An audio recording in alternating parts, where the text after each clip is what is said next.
16장 1절에서 13절까지 함께 교독합니다. 안식일이 지남에 막달라 마리아와 야고보의 어머니 마리아와 또 살로메가 가서 예수께 바르기 위하여 향품을 사다 두었다가 안식일 전날 매우 일찍이 해 뜰 때 그 무덤으로 가며 서로 말하되 누가 우리를 위하여 무덤 문에서 돌을 굴려주리오 하더니 눈을 들어본즉 벌써 돌이 굴려져 있는데 그 돌이 심히 크더라. 무덤에 들어가서 흰옷을 입은 한 청년이 우편에 앉은 것을 보고 놀라매 청년이 이르되 놀라지 말라. 너희가 십자가에 못 박히신 나사렛 예수를 찾는구나. 그가 살아나셨고 여기 계시지 아니하니라. 보라 그를 두었던 곳이니라. 가서 그의 제자들과 베드로에게 이르기를 예수께서 너희보다 먼저 갈릴리로 가시나니 전에 너희에게 말씀하신 대로 너희가 거기서 배우리라 하라 하는지라. 제자들이 몹시 놀랐다며 나와 무덤에서 도망하고 무서워하여 아무에게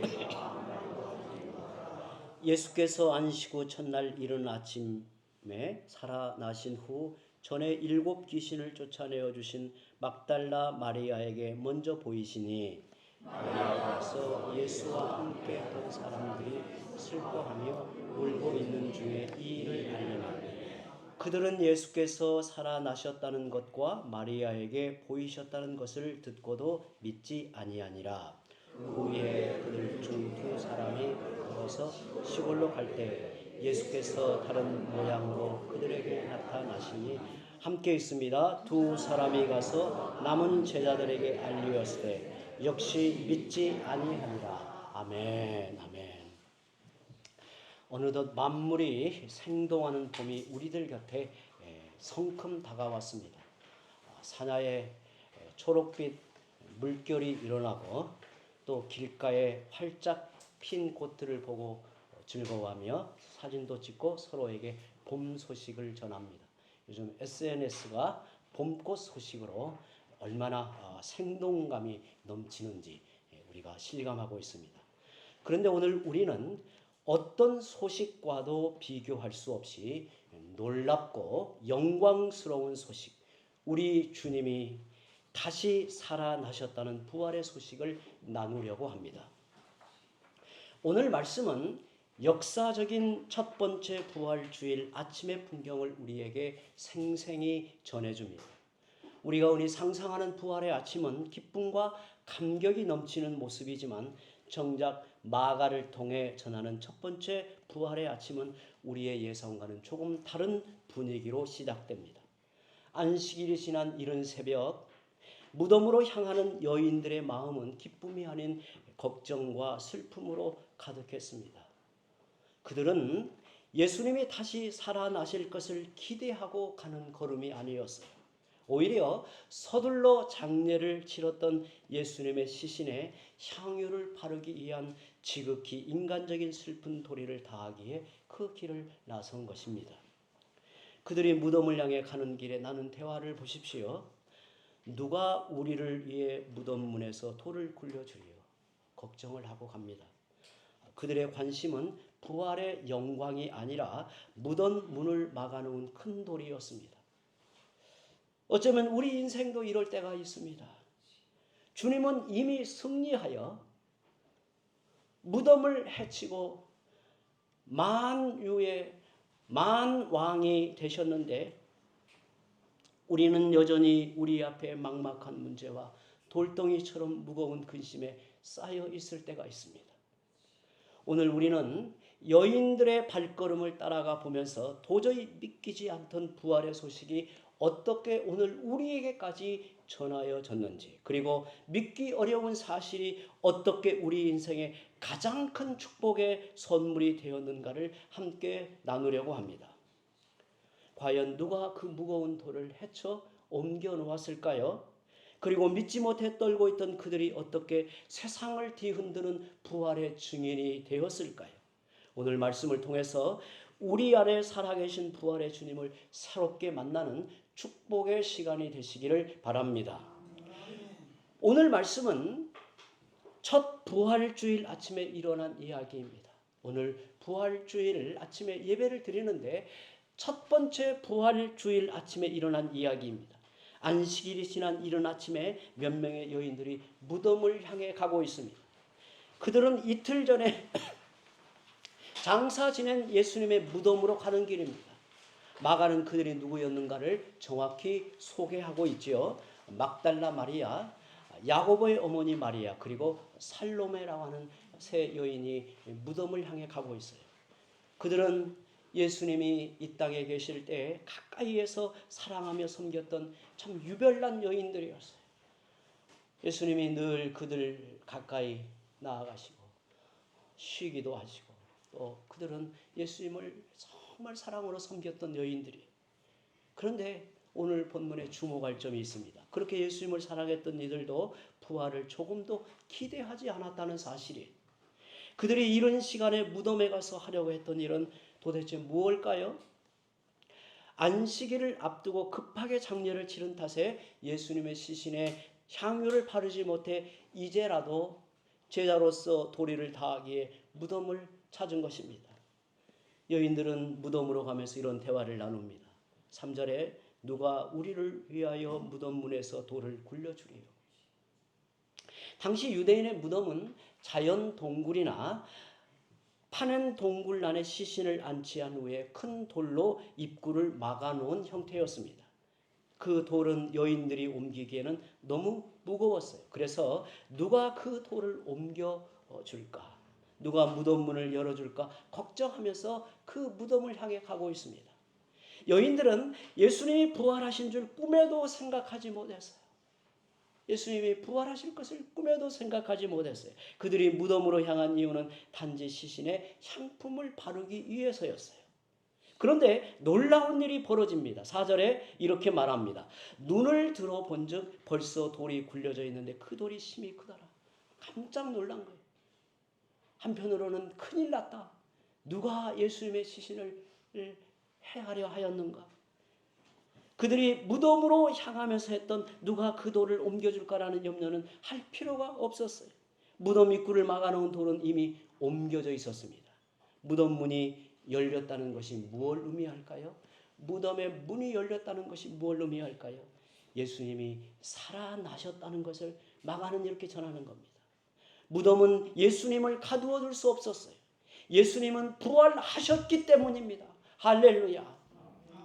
이 사실을 천사가 확인해 줍니다. 6절을 함께 읽어보죠. 놀라지 말라. 너희가 십자가에 못 박히신 나사렛 예수를 찾는구나. 그가 살아나셨고 여기 계시지 아니하니라. 보라 그를 두었던 곳이니라.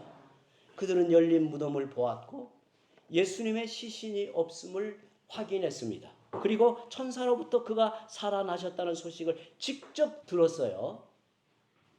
만약 여러분이 이런 일을 그 자리에서 목격했다면 어떨 것 같습니까? 요즘에 우리 주위에 벚꽃이 활짝 피자 사람들은 벚꽃을 피웠다는 이 소식을 전하고 또 SNS에 사진을 올립니다. 이제 겨울이 다가오면 첫눈이 오죠. 여기는 눈이 오지 않기 때문에 제가 첫눈의 소식은 주로 SNS에서 보게 됩니다. 여러 목사님들이 첫눈이 오는 소식을 올려요. 기쁨을 전해요. 하물며 예수님의 부활이라니요.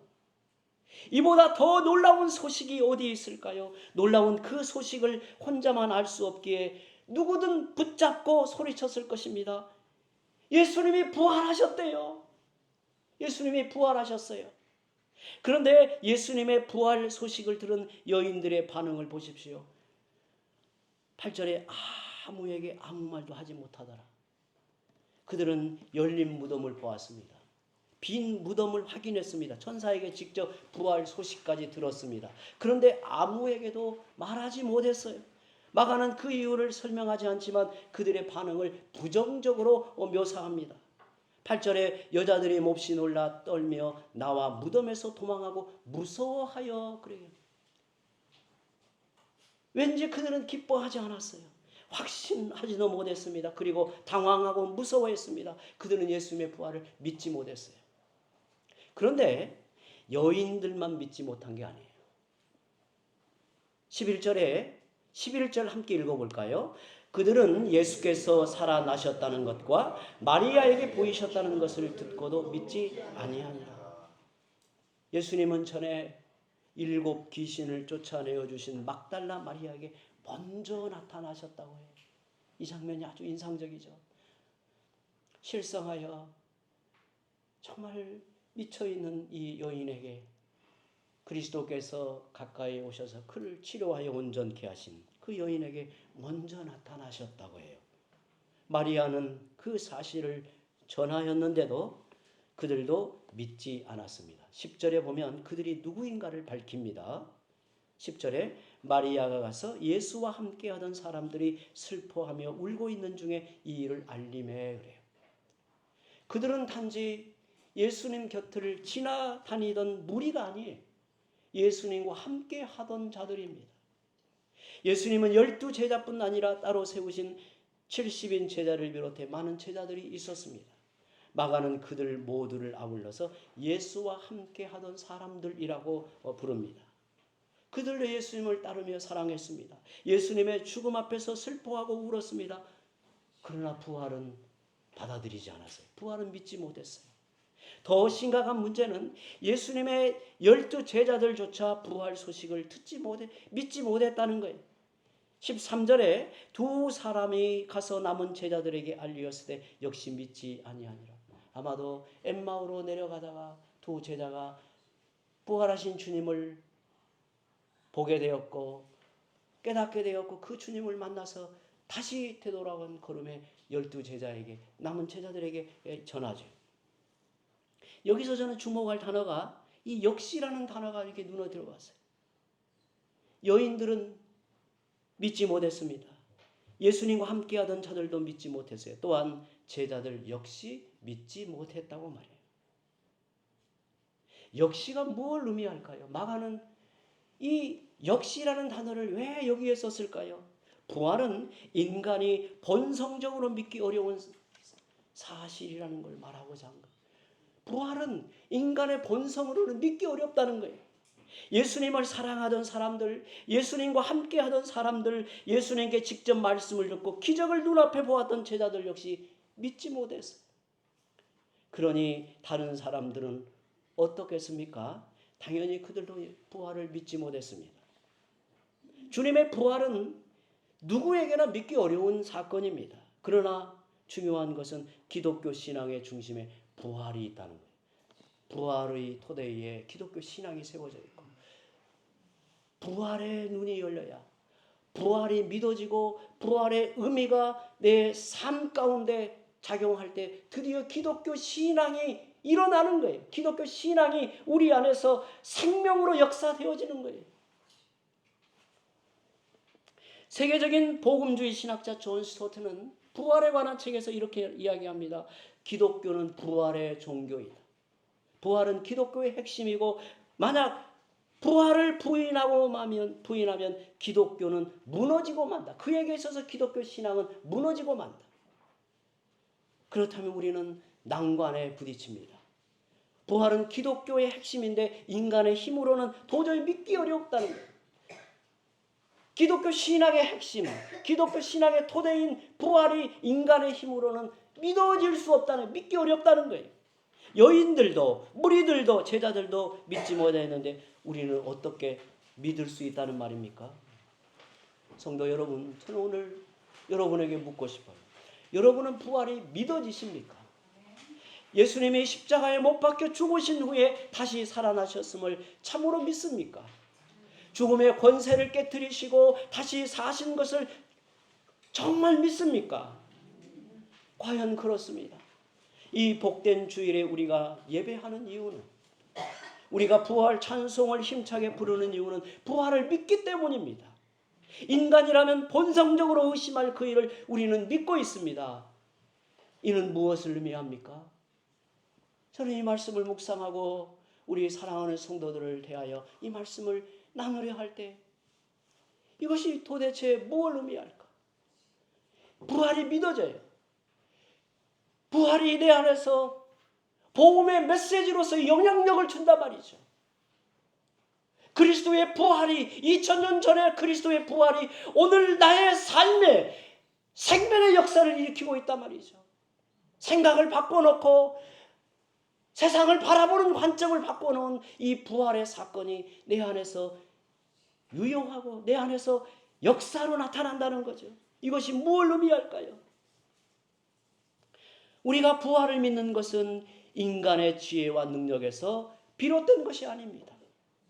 마음속에서 저절로 생겨난 것도 아니고 스스로 노력하여 깨달은 것도 아닙니다. 본성적으로 믿기 어려운 일을 믿고 있으니 이는 필연 하나님이 믿게 만드신 은혜라는 말이죠.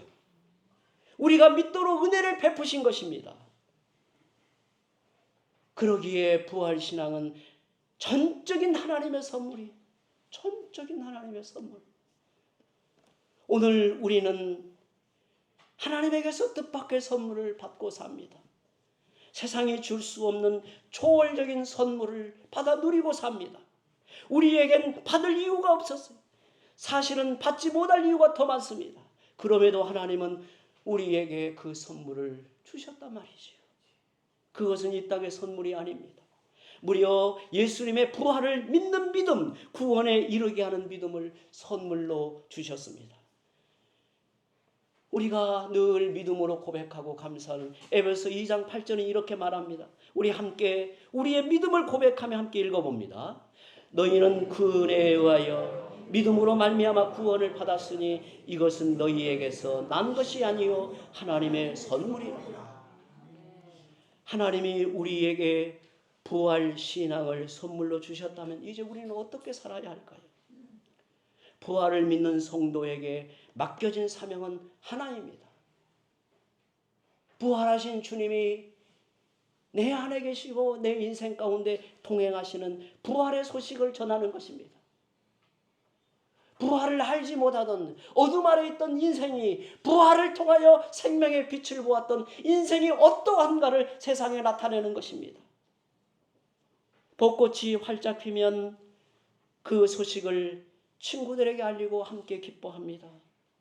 그런데 부활은 벚꽃이 피인 소식과 비교할 수 없이 세상에서 가장 위대하고 최고로 복된 소식입니다.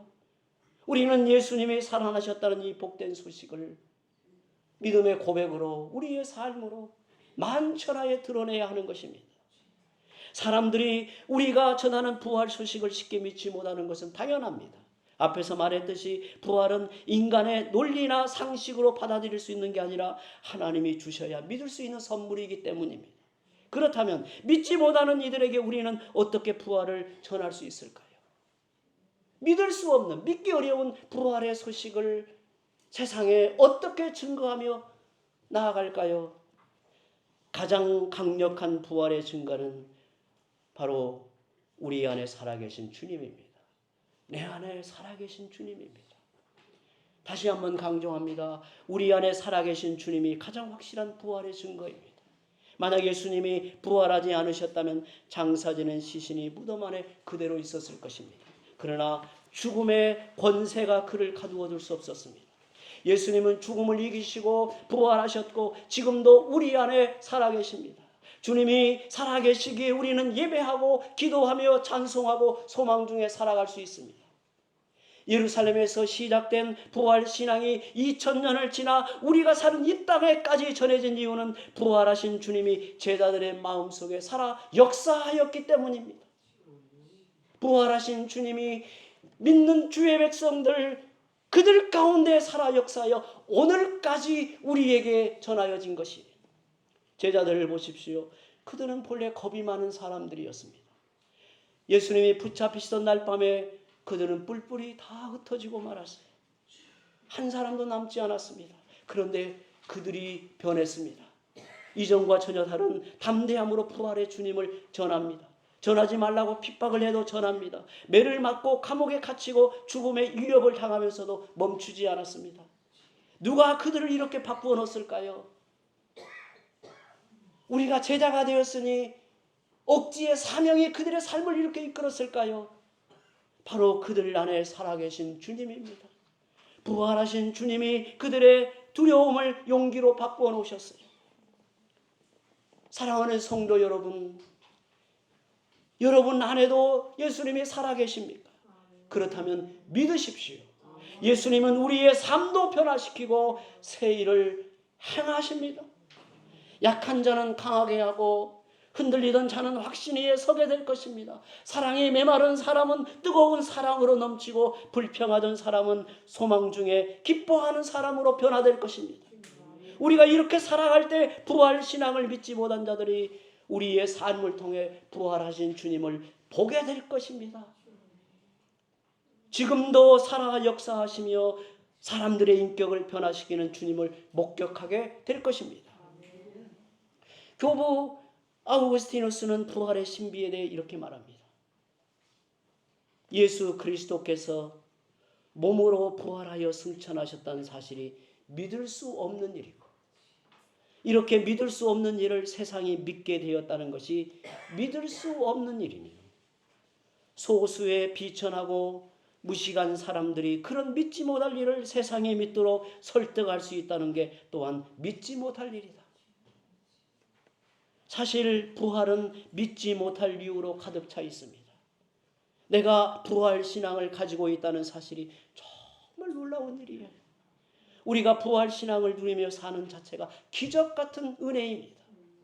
더구나 우리를 통해 부활을 믿는 사람이 생겨나고 있다는 사실은 절대적인 은혜입니다. 그런데 이 놀라운 역사가 오늘 우리의 삶을 통해, 우리의 인생 통해 나타나고 있다는 사실이 참 기적 같은 은혜를 우리는 보고 있는 거예요. 이제 말씀을 맺습니다. 여인들은 무덤으로 가며 누가 우리를 위해 돌을 굴려주리요라고 걱정했습니다. 우리 역시 돌덩이처럼 무거운 삶의 문제 앞에서 염려하고 낙심할 때가 있습니다. 하지만 주님은 이미 그 돌을 옮기셨고 승리하셨습니다. 이번 한 주 나를 짓누르고 두렵게 하는 문제가 떠오를 때마다 부활하신 주님은, 부활의 주님은 이미 돌을 옮기셨다라고 선포하며 부르짖는 기도로 그 문제를 주님께 맡기며 담대하시기 바랍니다. 성도 여러분, 부활의 강력한 증거는 빈 무덤이 아니라 겁쟁이에서 담대하게 변한 제자들의 삶이었습니다. 우리가 절망 중에도 소망을 노래하고 미워할 수밖에 없는 사람을 사랑할 때 세상은 우리 안에 살아계신 주님을 보게 되는 겁니다. 우리의 변화된 삶의 자세를 통해 이웃이 당신이 믿는 주님을 살아계십니다라고 느낄 수 있도록 살아가십시오.